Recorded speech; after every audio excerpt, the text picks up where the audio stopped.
வணக்கம். வேந்தரின் ஒரு நாள் ஒரு பொழுது இரவு செய்திகளுக்காக காவேரி ஜெகநாதன். முதலில் தலைப்புச் செய்திகள். மெட்ரோ ரயில் திட்ட விரிவாக்கத்திற்கு ஒப்புதல். பிரதமருக்கு முதல்வர் ஜெயலலிதா நன்றி. பேரவையில் மக்கள் பிரச்சினைகளை திமுக முன்வைக்கும். எதிர்க்கட்சித் தலைவர் மு க ஸ்டாலின் உறுதி. ராமேஸ்வரம் மீனவர்கள் 4 பேர் கைது. 15 நாள் காவலில் இலங்கை சிறையில் அடைப்பு.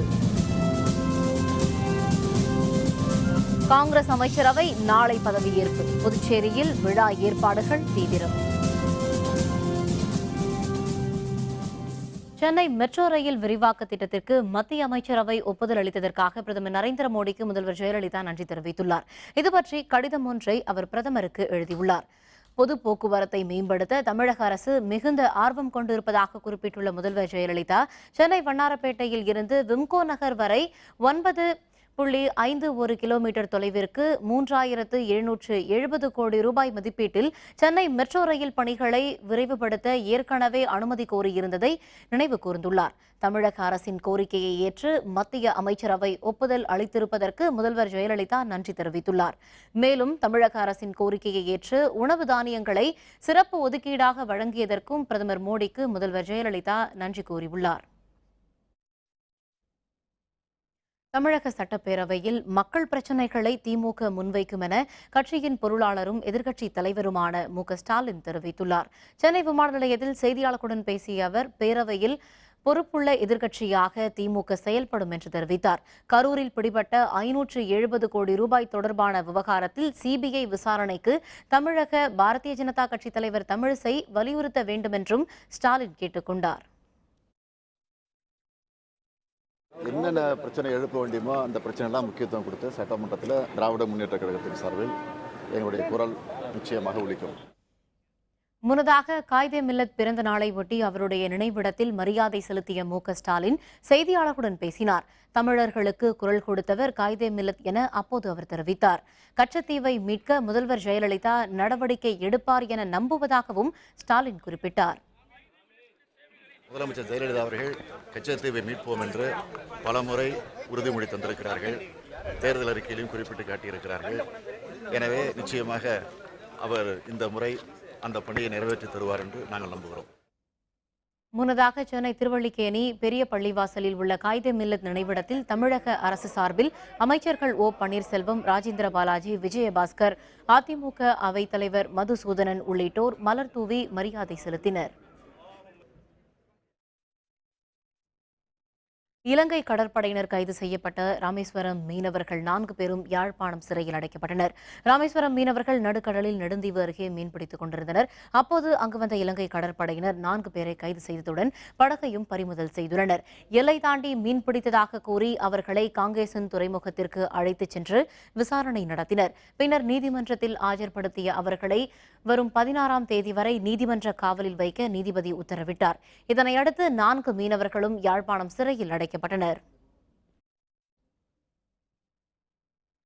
இலங்கை கடற்படையினர் தொடர்ந்து தமிழக மீனவர்களை கைது செய்து வருவதால் மீனவர்களின் வாழ்வாதாரம் பெரிதும் பாதிக்கப்படுவதாக ராமேஸ்வரம் மீனவர்கள் தெரிவித்தனர். சிறைபிடிக்கப்பட்ட மீனவர்களை விடுவிக்க நடவடிக்கை எடுக்க கோரி வரும் 24ஆம் தேதி ராமேஸ்வரத்தில் சென்னை செல்லும் ரயிலை மறித்து போராட்டத்தில் ஈடுபடப் போவதாகவும் அவர்கள் தெரிவித்தனர். தடைக்காலம் முடிஞ்சு நாங்கள் இதுவரைக்கும் 3 நாள் தொழிலுக்கு தான் போயிருக்கோம். இந்த 3 நாளும் பார்த்தீங்கன்னா கடலுக்கு ஒரு போட்டு 15 மீனவர்கள் இதுவரையும் சிறைபிடிச்சிட்டாங்க. மத்திய அரசாங்கம் இலங்கைக்கு ஒரு சரியான அழுத்தம் கொடுக்கலைன்னா இந்த மீனவ பிரச்சனையை தீர்க்க முடியாது. அதனால போராட்ட காலத்துக்கு மீனவனை உருவாக்காம பிரச்சனையை தீர்த்து ஒரு நிரந்தரமான மீன்பிடிக்கு வழிவகை செய்யணும். ஏற்கனவே 95 போட்டு இருக்காங்க. மொத்தம் இந்த படகோட சேர்த்து 100 படகாச்சு. எங்களுக்கு ஒரு உரிய பாதுகாப்பு கொடுக்கறதோ இல்ல மீனவர் சம்பந்தமா பேசுறதுக்கோ இந்த அரசாங்கம் எந்த விதமான நடவடிக்கை எடுக்காம இருக்கு. இதன் சம்பந்தம் ஒரு அவசர கூட்டம் போட்டு வர 24ஆம் தேதி வந்து ரயில் மறியல் போராட்டம் அறிவிச்சிருக்கோம். இந்த ரயில் மறியல் போராட்டம் இந்தியாவே ஸ்தம்பிக்கிற அளவுக்கு கடுமையான முறையில் நடத்தும் சொல்றத இந்த அரசாங்கத்துக்கு எச்சரிக்கை விடுறோம். புதுச்சேரியில் நாராயணசாமி தலைமையிலான காங்கிரஸ் அமைச்சரவை நாளை பகல் 12 மணிக்கு பதவியேற்கிறது. காந்தி சிலை அருகே விழா ஏற்பாடுகள் தீவிரமாக மேற்கொள்ளப்பட்டு வருகின்றன. இது பற்றிய விரிவான விவரங்களை தருகிறார் நமது செய்தியாளர் கந்தன்.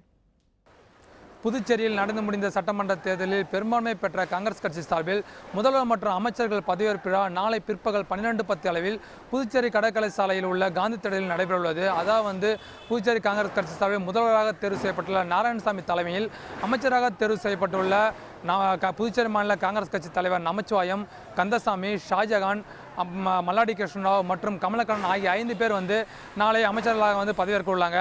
இதற்காக புதுச்சேரி கடற்கரை சாலையில் பிரம்மாண்ட மேடை அமைக்கப்பட்டுள்ளது.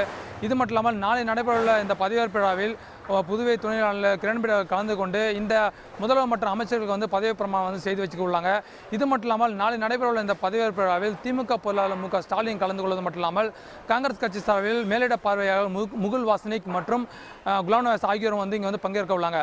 இது மட்டும் இல்லாமல் புதுச்சேரியில் நடைபெறும் இந்த பதவியேற்பை விட்டு இந்த கடற்கரை சாலையில் பலத்த போலீஸ் பாதுகாப்பு போடப்பட்டுள்ளது. இது மட்டும் இல்லாமல் ஆங்காங்கே கண்காணிப்பு கேமராக்களும் பொருத்தப்பட்டுள்ளன. வேந்தர் செய்திகளுக்காக புதுச்சேரியிலிருந்து கந்தன். பிரதமர் நரேந்திர மோடியின் கத்தார் பயணத்தின் போது 7 முக்கிய ஒப்பந்தங்கள் கையெழுத்தாகின.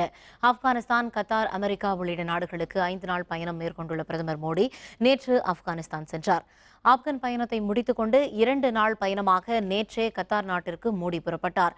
தோஹா விமான நிலையத்தில் கத்தார் பிரதமர் அப்துல்லா கலிஃபர் அல்தானி நேரில் சென்று மோடியை வரவேற்றார். அங்கு வசிக்கும் இந்தியர்கள் மத்தியில் மோடி உரையாற்றினார். இதனைத் தொடர்ந்து இன்று கத்தார் மன்னர் தமீம் பின் ஹமத் அல் தானியை பிரதமர் மோடி சந்தித்தார். இரு நாட்டு தலைவர்கள் முன்னிலையில் இந்தியா, கத்தார் இடையே 7 புரிந்துணர்வு ஒப்பந்தங்கள் கையெழுத்தாகின.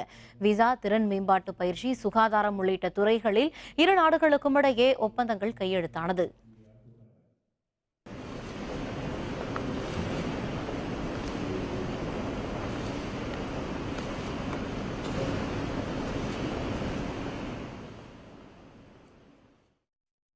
ஹரியானா மாநிலத்தில் இடஒதுக்கீடு கோரி ஜாட் சமூகத்தினர் போராட்டத்தில் ஈடுபட்டுள்ளதால் மாநிலம் முழுவதும் பாதுகாப்பு ஏற்பாடுகள் அதிகரிக்கப்பட்டுள்ளன. கல்வி மற்றும் வேலைவாய்ப்பில் இடஒதுக்கீடு பிப்ரவரியில் நடைபெற்ற போராட்டத்தின் போது தொடரப்பட்ட வழக்குகளை திரும்பப் பெற வேண்டும் போன்ற கோரிக்கைகளை வலியுறுத்தி ஜாட் சமூகத்தினர் இன்று முதற்கட்ட போராட்டத்தில் ஈடுபட்டுள்ளனர். இதனையடுத்து மாநிலத்தில் உள்ள 10 மாவட்டங்களில் 144 தடை உத்தரவு போடப்பட்டுள்ளது. 4000க்கும் அதிகமான துணை ராணுவத்தினர் மற்றும் மாநில காவல்துறையினர் முக்கியமான இடங்களில் குவிக்கப்பட்டுள்ளனர். தில்லி குடிநீர் செல்வதை போராட்டக்காரர்கள் தடுக்க முயற்சிக்கலாம் என்பதால் யமுனை ஆற்றின் கால்வாய் பகுதியில் கூடுதல் பாதுகாப்பு போடப்பட்டுள்ளது. குரூப் 1 தேர்வு முடிவுகள் விரைவில் வெளியீடு. தமிழ்நாடு அரசு பணியாளர் தேர்வு மையம் அறிவிப்பு. விவரம் விளம்பர இடைவேளைக்கு பிறகு.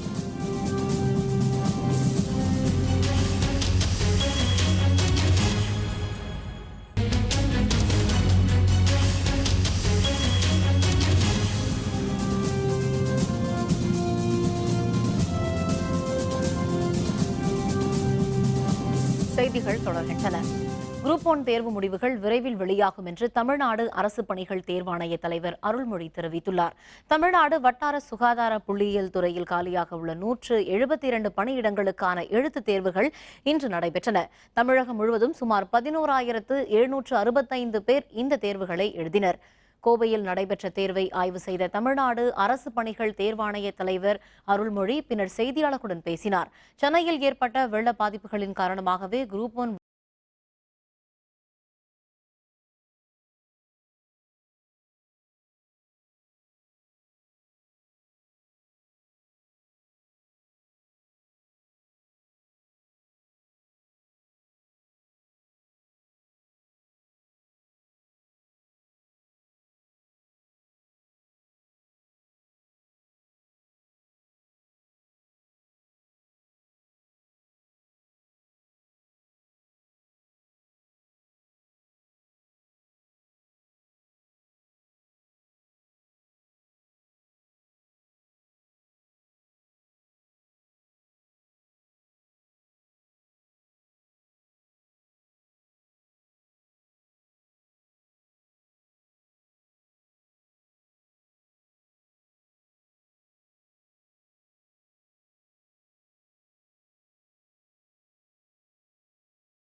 அங்கு பதற்றம் நிலவியது. புதுச்சேரி ஜிப்மர் மருத்துவக் கல்லூரியில் சேர்வதற்காக இன்று தொடங்கிய அகில இந்திய நுழைவுத் தேர்வை 1,55,000 பேர் எழுதினர். புதுச்சேரியில் உள்ள மத்திய அரசின் கல்வி நிறுவனமான ஜிப்மர் மருத்துவக் கல்லூரியில் மாணவர் சேர்க்கைக்கான அகில இந்திய ஆன்லைன் நுழைவுத் தேர்வு இன்று நடைபெற்றது. 200 இடங்களுக்கு நடைபெறும் இந்த தேர்வுக்காக நாடு முழுவதும் 75 நகரங்களில் 270 மையங்கள் அமைக்கப்பட்டிருந்தன. இரு பிரிவுகளாக நடைபெற்ற தேர்வை 1,55,000 மாணவர்கள் எழுதினர். புதுச்சேரியில் 9 மையங்களிலும் நடைபெறும் தேர்வுக்காக காவல்துறையினர் பலத்த பாதுகாப்பு ஏற்பாடுகளை மேற்கொண்டிருந்தனர். தேர்வு முடிவுகள் வரும் 13ஆம் தேதி வெளியாகின்றன. மாணவர்களுக்கான கலந்தாய்வு வரும் 20, 21 மற்றும் 22 ஆகிய தேதிகளில் நடைபெறுகின்றன. இந்த ஜிப்மர் எக்ஸாமுக்காக நான் போன வருஷம் ட்ரை பண்ணேன். இப்போ மறுபடியும் இந்த வருஷம் ட்ரை பண்ணிருக்கேன். இந்த வருஷம் கண்டிப்பாக சீட் கிடச்சிடும்ன்ற ஒரு நம்பிக்கையில் இருக்கேன். ஜிப்மரில் சீட்டு வாங்கி நான் எல்லாருக்கும் நல்லா சேவை செய்யணும் அப்படின்னு ஆசைப்பட்றேன். எங்கள் அப்பா அம்மாவோட கனவும் அதான், அதை நிறைவேற்றணும்னு நான் ரொம்ப ஆசைப்பட்றேன். திருவண்ணாமலை அருகே அறுந்து கிடந்த மின்கம்பியை மிதித்த தந்தை, மகன் ஆகியோர் அந்த இடத்திலேயே பலியாகினர். திருவண்ணாமலை மாவட்டம் ஆரணி அடுத்த அரையாளம் கிராமத்தில் பாலு என்பவரின் நிலத்தில் 2 நாட்களுக்கு முன்பு மின்கம்பி அறுந்து விழுந்துள்ளது. இதுபற்றி புகார் அளித்தும் மின்சாரத்துறை சார்பில் எவ்வித நடவடிக்கையும் எடுக்கப்படவில்லை என்று கூறப்படுகிறது. இந்த நிலத்தில் கூலி தொழில் செய்யும் ஜெயராமன் அங்கு அறுந்து கிடந்த மின்கம்பியை மிதித்ததில் மின்சாரம் தாக்கி பலியானார். அவரை காப்பாற்ற சென்ற அவரது மகன் செல்வமும் மின்சாரம் தாக்கியதில் பலியானார். மின்சார வாரியத்தின் அலட்சியமே இருவர் பலியானதற்கு காரணம் என்று அந்த பகுதி மக்கள் தெரிவிக்கின்றனர். பெரம்பலூர் மாவட்டத்தில் பரவலாக மழை பெய்ததால் விவசாயிகள் மகிழ்ச்சி அடைந்தனர். பெரம்பலூர் மாவட்டத்தில் காலையில் இருந்து வெயிலின் தாக்கம் அதிகரித்து காணப்பட்டது. இதனிடையே பெரம்பலூர், பேரளி, பாளையம் உள்ளிட்ட மாவட்டத்தின் பல்வேறு இடங்களில் பரவலாக மழை பெய்தது. இதனால் மக்கள் மகிழ்ச்சி அடைந்தனர்.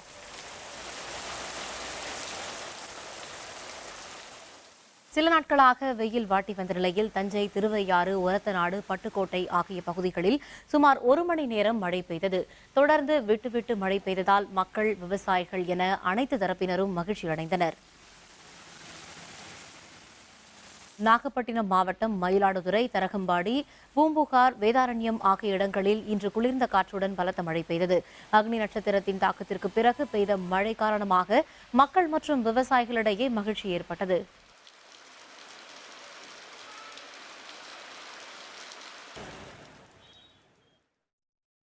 இனி SRM தமிழ் பேராயம் வழங்கும் வேந்தர் டிவியின் நூலின்றி அமையாது அறிவு சென்னை புத்தக கண்காட்சியின் சிறப்பு செய்தி தொகுப்பு.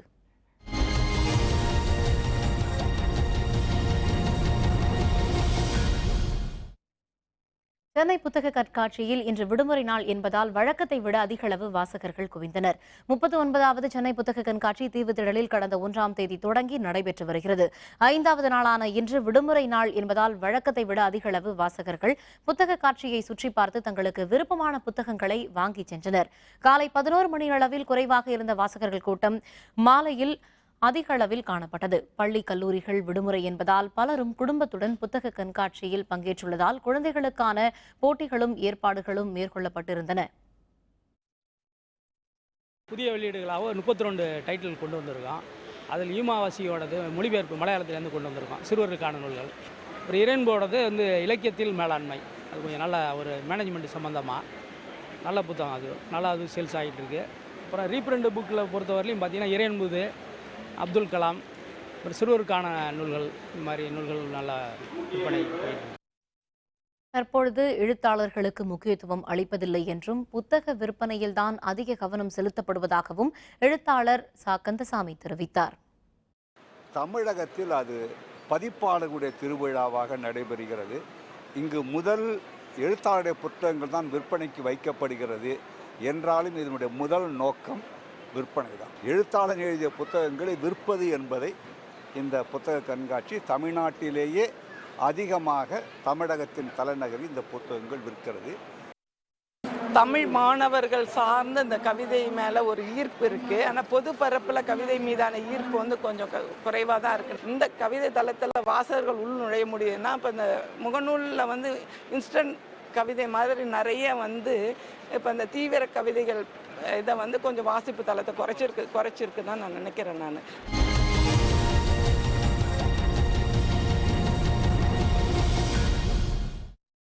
மழை குறைந்துள்ளதால் வடிய தொடங்கிய வெள்ளம், மின் வசதி சீரமைப்பு பணிகள் தீவிரம்.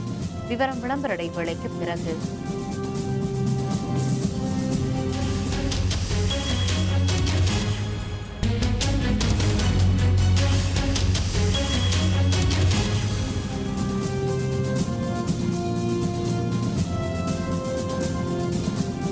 செய்திகள் தொடர்கின்றன. இனி அயலக செய்திகள்.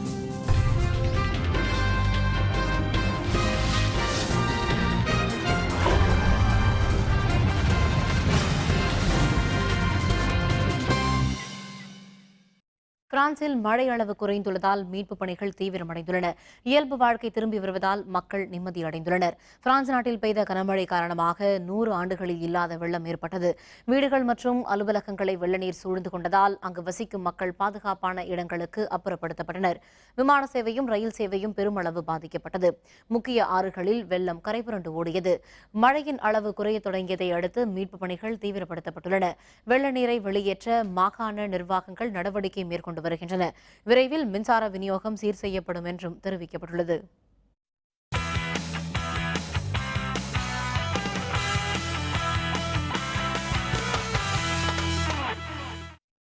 கோபா அமெரிக்கா கால்பந்து தொடரில் பிரேசில் ஈக்வடார் அணிகளுக்கு இடையிலான ஆட்டம் கோல் ஏதுமின்றி டிராவில் முடிந்தது. கோபா அமெரிக்கா கால்பந்து தொடர் தொடங்கி 100 ஆண்டுகள் ஆவதால் இந்த ஆண்டு 100ஆண்டு தொடர் அமெரிக்காவில் நடைபெற்று வருகிறது. இதன் லீக் போட்டியில் பிரேசில் ஈக்வடார் அணிகள் மோதின. தொடக்கம் முதலே சிறப்பாக ஆடினாலும் 2 அணிகளாலும் முதல் பாதி நேரத்தில் கோல் அடிக்க முடியவில்லை. ஆட்டத்தின் 63வது நிமிடத்தில் ஈக்வடார் அணியின் மில்லர் பொலனோஸ் பிரேசில் அணி கோல் கீப்பர் நின்ற சைட் லைன் அருகில் இருந்து பந்தை அடித்தார். இந்த பந்து கோல் லைனை தாண்டி உள்ளே சென்றது. ஆனால் நடுவர் கோல் கொடுக்க மறுத்துவிட்டார். இதனால் ஈக்வடாரின் கோல் வாய்ப்பு பறிபோனது. அதன்பின் 2 அணிகளாலும் கோல் அடிக்க முடியாததால் ஆட்டம் சமனில் முடிவடைந்தது.